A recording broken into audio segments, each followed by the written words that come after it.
Salam əziz abituriyentlər. Bu günləri Misir dövlətinin video izahını sizə verəcəm.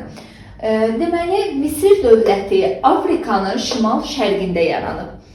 Misir dövlətində biz kitabda bəzi terminlərlə rastlaşırıq ki, məsəl üçün damba. Damba Misirdə, yəni daşqınlardan qorunmaq üçün bəndlər düzəldirdilər ki, bu damba adlanırdı. Şaduf isə hündürdə yerləşən ərazilərə su çatmırdı ki, həmin bu qurğu vasitəsilə həmin ərazilərə su verirdilər. Papiros isə papiros bitkisindən daha çox yazı yazmaq üçün evlərin damında istifadə edirdilər. Misirlilər öz torpaqlarını, yəni Misiri qara torpaq adlandırırdılar. Eradan əvvəl 5-ci əsrə aid Herodot Misiri Nilin töhfəsi adlandırıb, həmçinin Misiri qızıllı ölkə, ehramlar ölkəsi də adlandırırdılar. Misirdə sayı 40 olan nomlar var idi. O hər bir nomun özünün ordusu, sarayı var idi. Lakin bunu qeyd edeyim ki, Firon sözü, yəni nomlara aid deyil. Firon vahid Misir dövlətinə aiddir.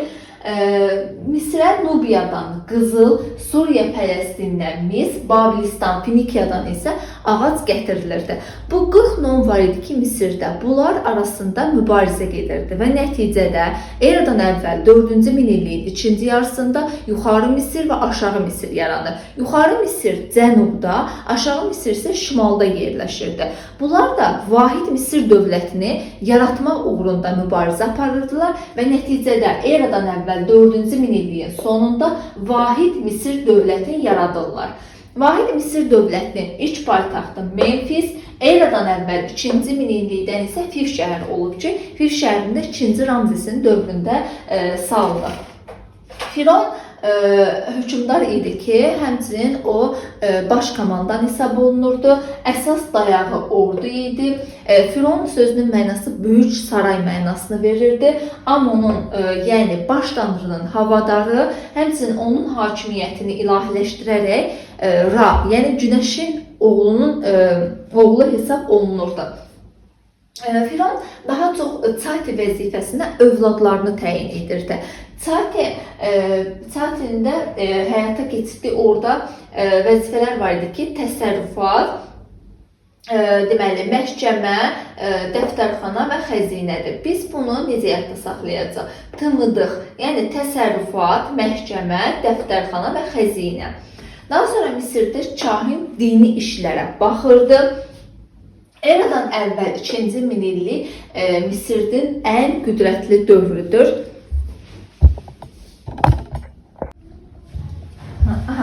Dedik ki, Misirdə ən qüdrətli dövrü eradan əvvəl 2-ci minillikdir. Burada biz 3 hökmdardan danışacağıq.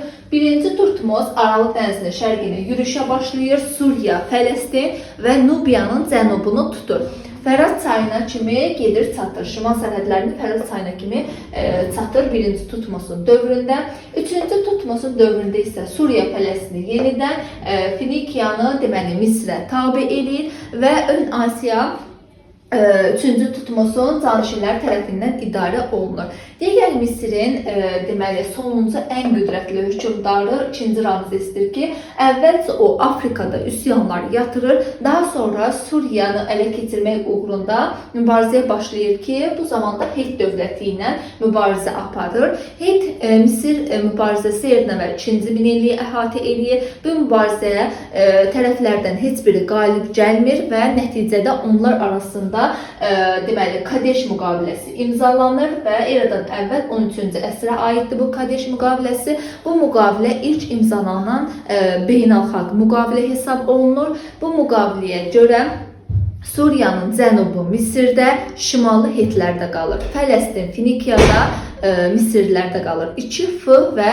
Suriyanın cənubu Misirdə, şimali Suriya isə Hetlərdə qalır. Həmçinin müqavilənin şərtlərinə görə bir-birlərinə bu dövlətlər, yəni üçüncü bir dövlət tərəfindən hücuma məruz qalarsa, bir-birlərinə kömək edə bilərdilər. Daha sonra Misir eradan əvvəl 1-ci minillikdən zəifləməyə başlayır. Eradan əvvəl 525-də Əhəməni hökmdarı İkinci Kambiz Misirə hücum edir və 525-də Pelusiya döyüşündə Əhəmənilər Misiri işğal edir. Eradan əvvəl 332-də isə Makedoniyalı İskəndər Misiri tutur. Eradan əvvəl 30-cu ildə isə Romalılar Misiri işğal edir. Daha sonra Misirdə eradan əvvəl 4-cü minillikdə şəkli, yəni piktoqrafik yazıdan istifadə ediblər ki, həmçinin Şumerlərdə eradan əvvəl 4-cü minillikdə şəkli yazıdan istifadə ediblər. Sonralar isə Misirlilər hieroqlif yazını kəşf ediblər və hieroqlif yazını 1823-cü ildə Şampanyon oxumuşdur. Misirdə həndəsə daha çox güclü idi. Misirdə əkinçilər və maldarlar kiçiklər adlanırdı, qulları canlı ölülər adlandırırdılar. Əhali əsasən 3 təbəqəyə bölünürdü ki, birinci təbəqə əyanlar, kahinlər idi, ikinci təbəqə azad insanlar, üçüncü isə qullar daxil idi. Misirin əsas sərvəti taxıl idi. Düzdür, Misiri qızıllı ölkə adlandırsalar da, Misirin əsas sərvəti taxıl idi. Misirlər təqvim var idi, onluq hesablama sistemini yaratmışdılar, su, günəş saatını ixtira etmişdilər. Totemçilik də burada önəmli idi ki, onlar baş tanrısı Amon idi, Ra isə günəş tanrısı idi. Mumyalama geniş yayılmışdı. Misirdə ölüləri mumyalayırdılar, kiçik cərrahi əməliyyatlar aparırdılar. Daha sonra Misirdə eradan əvvəl 3-cü minillikdən piramidalar mövcuddur ki, ilk piramida Zoserə məxsusdur, ən böyük piramida isə Xeopsa məxsusdur.